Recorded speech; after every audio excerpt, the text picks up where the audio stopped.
This week, we are going to take a different approach and look into the why a person may bully. Let's get into it after I hit this music.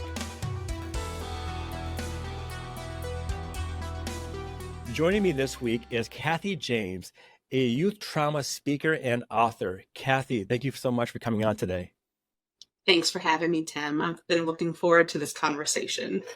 Yes, I'm always excited, especially when we get the person who was a bully on my podcast, because we read a lot of social media. Bullies are the bad people, they're evil people. They may do some bad things, but they may be struggling as well. So before we get into the story of you being the bully, let's go back and discover how that even happened in the first place. Okay. Yeah. So a little bit of background about my personal story. I grew up in a home that was prone to violence, surrounded by aunts and uncles, including my mother, that were prone to alcoholism and drug addiction.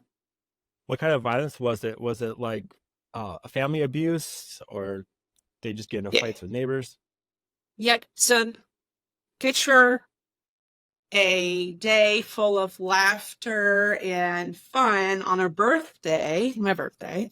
And, it's the best day ever. And then it turns into chairs smashed against the wall and the police in the front yard. And there's, in the mix, there was some, physical violence. And So in between the rages and fits of fighting, there's also the verbal and emotional abuse that went on. Now, while I'm very grateful that my grandparents raised us, there was, they became enablers for my mother and her siblings. And so they came in and out of our lives. And when they were looking for a place to rest or revamp or to recharge, whatever it might be, they'd come to our home, right? They looking for a place to sleep, looking for food and place to wash their clothes and wait for their check, whether it be disability or some other form of government assistance that they might be looking for. But then they would start to get that itch to get back on the street or to return to their old habits, and a fight would break out. So that was the roller coaster of my childhood. And How old were you when you started? Before I had memory, but then Okay. when I became a teenager, some of those the rage started to be more pointed at the teenagers in the house. When we were younger, we just watched from afar, right? It was just something that we witnessed, but we became targets, if you will, of my grandmother's frustrations and possibly, most likely, even undiagnosed medical conditions. And so if you will, I consider it kind of like bullying. It's the emotional abuse is very much, and verbal abuse is very much bullying. So I started to become bullied at home, but while I was also transitioning into all the things at home, I also became a target on my school bus in middle school for the kids in the back of the bus, at least 7 of them, that were, bullying me because of the way I dressed or the way that I didn't dress. And, they just found reasons. They made up lies about my sexual behaviors and just really targeted me. Thankfully, I didn't have many classroom classes with those individuals, but they lived in my neighborhood. So if I left my home to go into the neighborhood, I would run into them. I'll pause there so that you can interject if you like. It's a lot. I could share so many details on that. No, it's great because what it's doing is giving us a good kind of background of what you went through, because eventually you stuck up for me. What you sent me, you stuck up for somebody, and you got to experience power for the first time. What was I that did. like? I started to take up for another girl on my bus, becoming even more of a target. And then I started taking up for myself, and I found myself in a situation where I was pinned between, now this was a different, this was not the bullies in the back of my bus, but it was definitely a bully at school that I ended up standing up to. She didn't really target me too much, but I think I had become so fed up with just being pushed around in general that I just reacted. So I took up for myself in a particular situation in the gym, found myself pinned between the gym bleachers and this heavyset young woman in my gym class. And I was labeled a bad kid immediately.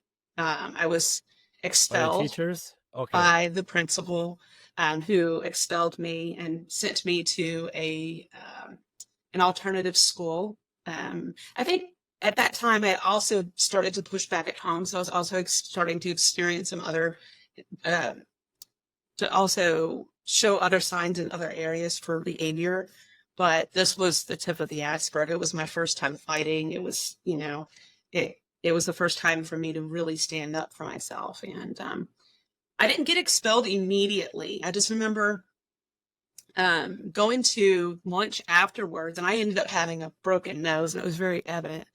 And some of the bullies in the back of the bus were cheering me on and feeding my ego. And these individuals in the back of the bus that would bully me wouldn't even stand up to this bully. And so it fed my ego. I was very insecure. I was very much, I had good friends that that followed me from elementary school to middle school, but that longing, is still there. And it felt powerful for me. But I still was labeled that bad kid and put into an alternative school where I was met with more kids that were ostracized and was subjected to more of their behaviors and started taking on even those characteristics. So going back to the bleachers, I want to address you being labeled as a bad kid, but going back to the bleachers, how did you and that girl end up behind there? She was standing in front of a crowd, those of us sitting on the very bottom seat of the bleachers. And we had asked her if she could move so that we could see I think it was dodgeball, some sort of game that was on the main court. And she looked at us and refused to move. And so I said something and found her finger directly in my face and my nose. And instead of allowing her to continue to point at me, I moved it. And immediately the pounding started. Okay. So because of that one incident, you were labeled the bad kid in school? Yes. Yeah. Wow. So now I had started to demonstrate some things at home that the school was probably privy to. But up to that point, I was not a bad kid in school. And like I said, I ended up, I mean, I didn't even skip class at that point. It wasn't until a few years later that I started skipping class and doing some of the other things that, taking on some of the other self-sabotaging habits that I would, succumb to.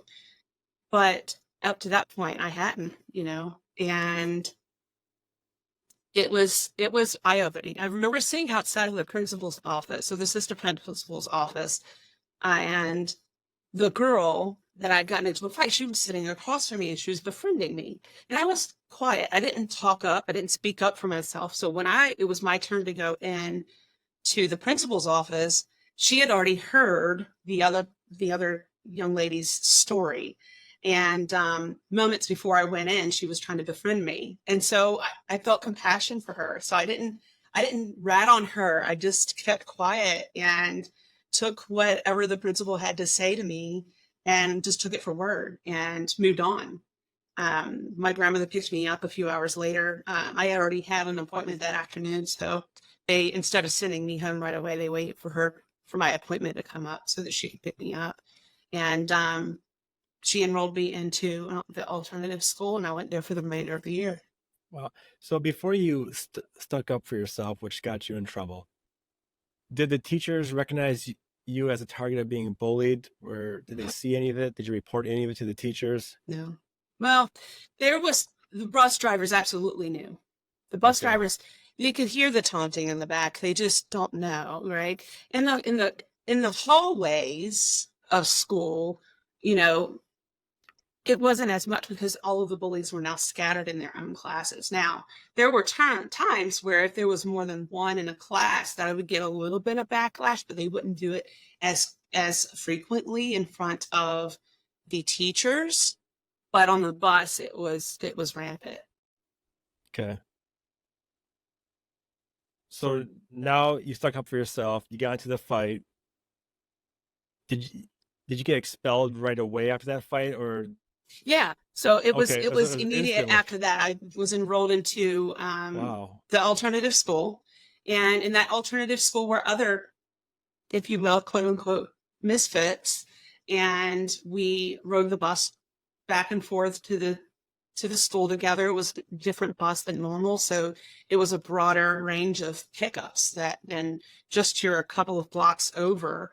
So we would get picked up and ride the bus together. And the following year, I gravitated to that same type of crowd, Oh yeah. and I found myself becoming a bully Well, you gotta rather try than to fit taking in. up for those that were being bullied.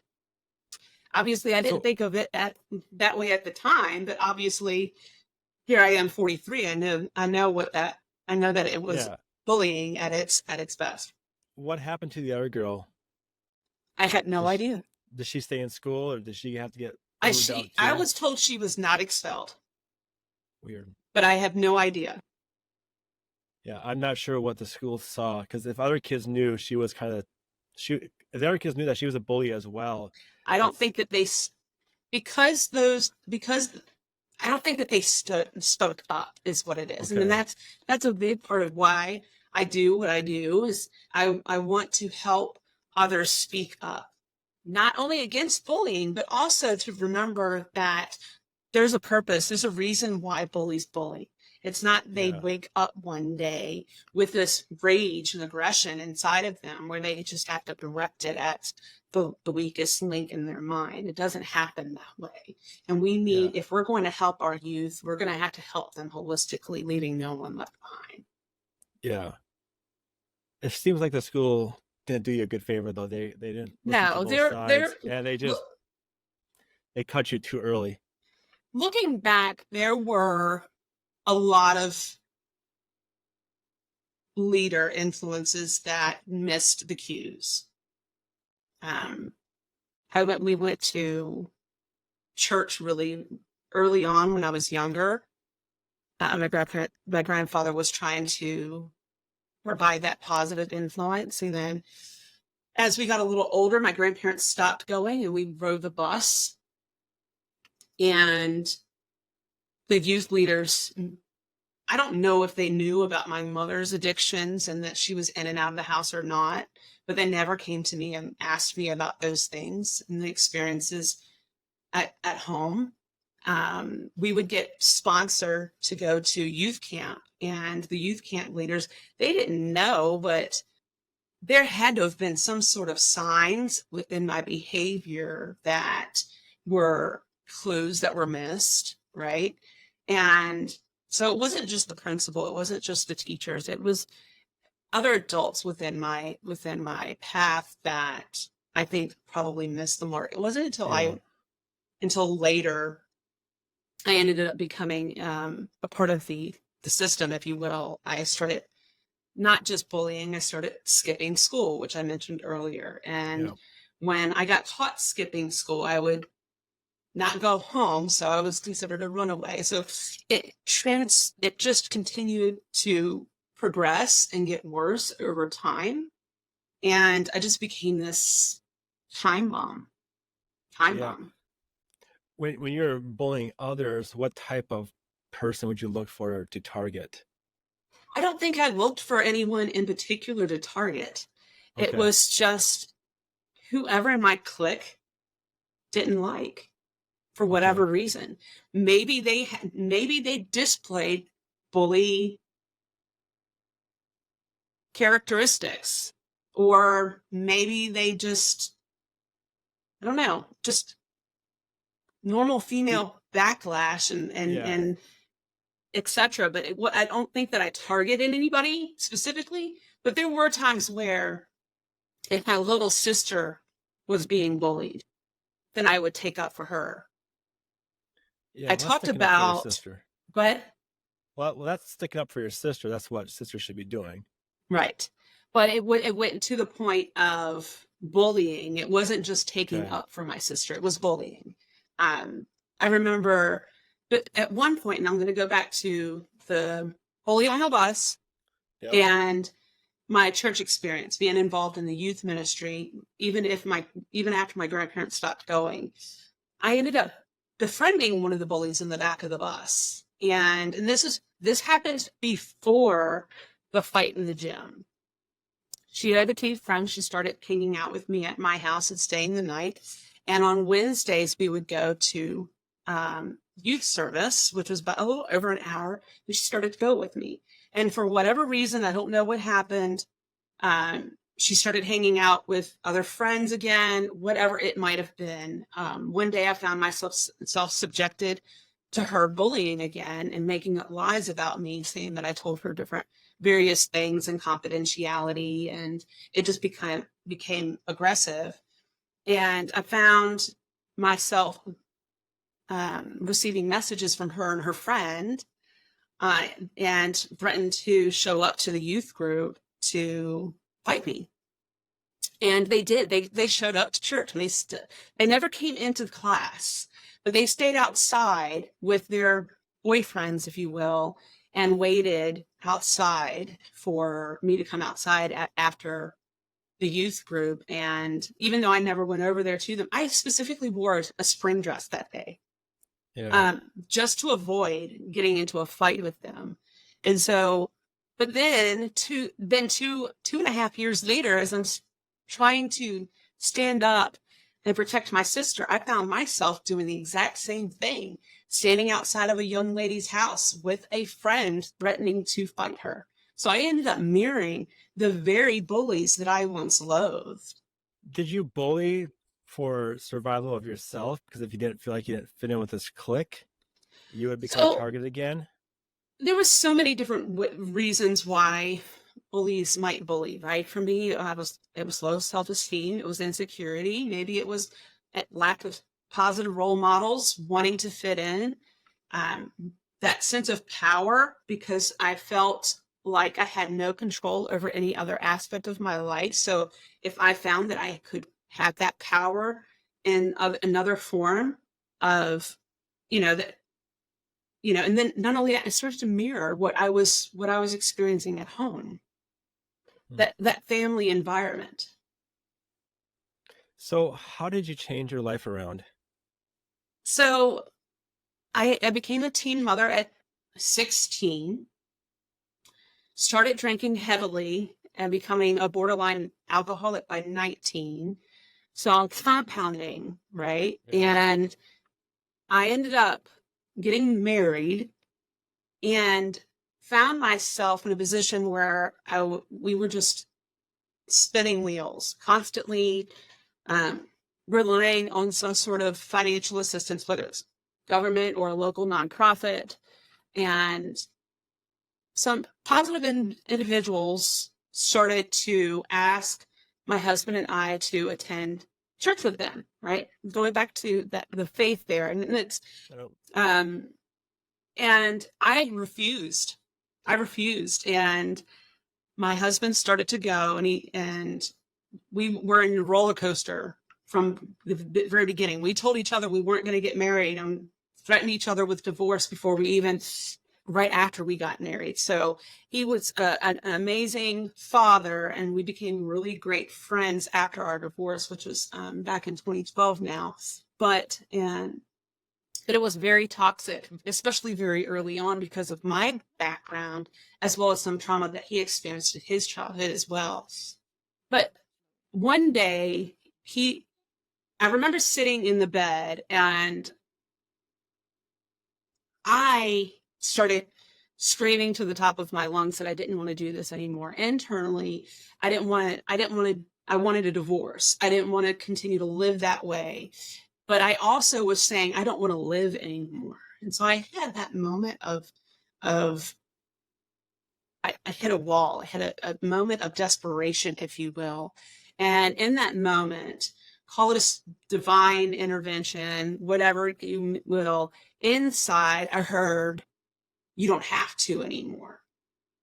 And in that moment, I made a decision that I wasn't going to walk in the same shoes as my mother and that I was going to do different. So That's right. and that I was going to be different. And I started embedding myself in a community of positive influences and persons that had aspirations and goals, and they spoke well and they were positive. Up to that point, I had had people reach out to me in, various forms, I believe, that probably extended some sort of support to me through my friends' parents, because I ended up going through, like I said, the system. I ended up on foster care for Yeah. a short period of time when I was pregnant with my son at 16. And so I had some friends, family members try to reach out to me at that time to help me. But I was so mentally, I was not mentally in a mental state to accept that support. And for Yeah. whatever reason, in my early 20s, when I experienced this shift, I started to embrace it, and I became thirsty for growth and thirsty for knowledge. And I started diving in full steam ahead.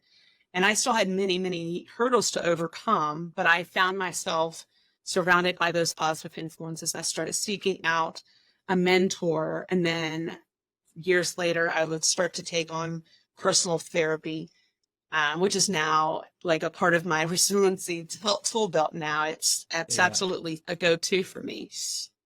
And then I started to grow in my knowledge in other areas and started to seek out to develop a career. What I find interesting about your change, and this happened to me, not as quite as your story did, but I had a guest named Kevin Lapine. He's a Las Vegas hypnotist. He runs his own show out in the Strip area. But at the point of my suicide, I had this vision. Kevin was like minutes away committing suicide. He had a voice, a thought hit him in the head that changed his whole life. Yeah. You had the exact same experience as he did, which is, I mean, if you don't believe in God or something, it doesn't make, I mean, there's something there that stops you in your tracks. And it's interesting because now I've been doing these podcasts, I kind of hear the same kind of stories. Like, how do you change? And it comes in like a vision, or for myself it was a vision, but everybody else had this powerful thought that made him do it. It's really interesting. Yeah, absolutely. I agree. Yeah, that just blows my mind away how that thought happened to you. So now you are a youth trauma, so you help kids out with what type of experiences do you work with kids right now? So I I am a young adult mentor, Okay. and I speak to youth audiences and youth leaders. I am not overly involved hands-on with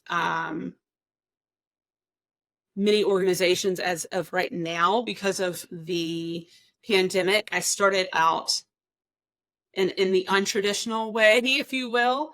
And I am working with several different organizations to embed myself in those community networks more. I'm very accountable and very transparent. Yeah. But up to this point, I've been able to speak directly to the youth leaders so that I can then empower them to go back to their youth and make the impact in their communities. And I do that in sharing my story and my experiences to help end that stigma, if you will, and to Hmm. broaden the perspective of, yes, we absolutely need to be there for those that are bullied, you know, that's trauma, right? And we need to protect them. But we also need to ask why and start asking the questions and digging a little deeper into the the the cause behind the behaviors and provide them with help and support so that trend does not continue into young adulthood. And Do you? so I teach them the about adverse childhood experiences in the study and the statistics. And then I lead into the warning signs of depression and suicide. And then that leads into, well, what are some applicable resources and tools that you can use to help your youth? So I've been up to this point, by and large, speaking to the youth leaders, and I'm becoming more and more involved with the youth. Now, I've worked with youth in the past, but it's been 15 years. I used to work in youth leadership in the church that I had kind of embedded in as a youth leader there. But life changes happen, and Yeah. I'm coming back around full circle. During that time, I would host um, parties in the house so that they could have fun with games and things like that, because we would do small groups in the houses and things like that. But then that would be the opportunity for me to share and to kind of inspire and support those youth, and I'm hoping to be able to do more of that How do you again. teach kids? Yeah. How do you teach kids who are being bullied, or you teach those youth leaders to teach those kids if they're being bullied? How do you teach them to take a step back and try to look at their bully with a little bit more compassion, and try to maybe ask their bully if they can have the courage to do it, what's wrong? Because So that's tough to do. it is tough. It is tough. I understand. I deal with the same struggles, but if you recognize the warning signs of someone being bullied, right? Same warning Yeah. signs. You flip them around, it's the exact same warning signs of a bully, or someone being bullied turning into a bully. Should you say? And they don't always turn into bullies because they were bullied. There's, like I said, there's the low self-esteem. There's family environment. There's multiple factors that are different from one person to the next. But the Sometimes kids are core, just jerks, though, too. Sometimes you just got those kids who are just plain jerks, and that's just that's just what they want to be. yeah. Well, but what caused them to want to be a jerk, right? Yeah. So there's something that has prompted them to act out in that way. And it might not be because of the parents, because there are many instances where you look at the parents and say, how did this happen? But something beneath the surface that you can't see caused that behavior. There's a quote: behavior is the language of trauma. Students will show you before they tell you they are in distress. And that's on the Seer Keels. I can't take credit for it. But it's true. And that's Yeah. true of adults as well. Adults are just little youth grown up who has dealt with all of this stuff, and it's compounding. And it's coming out in the way of behavior and in the way of our actions. Our thoughts become words, right? Yeah. Yeah. So, yeah. Kathy, I love it. We're getting close to our time here. If people want to get in touch with you, follow you on social media, how can they do that? Yeah. So my email is hello@kathyjames.org. That's Kathy with a K. And you can find me on LinkedIn by searching through my name, Kathy James. Or you can go to my website and find all of the links at www.kathyjames.org. And I'd be Perfect. happy to And answer any questions, help with any type of youth event. I'm huge on wanting to provide a service.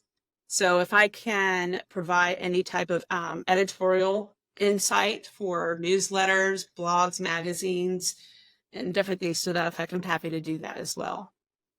Perfect. And any last advice for parents who may be struggling with their child being bullied? I know it's hard, but especially when you're in it, because I think if my children were to be bullied, and they've experienced forms of discrimination and bullying in the past because they are mixed. Um, Try to remember compassion, right? Even if you aren't, directly talking to the individual, the parents or the child, try to remember compassion and empathy and remind yourself, where did this behavior come from? You might not be this person to provide the support, but maybe you can make the suggestion to the school to look a little bit deeper. I love it, Kathy. Thank you for coming on today. Absolutely. Thank you for having me.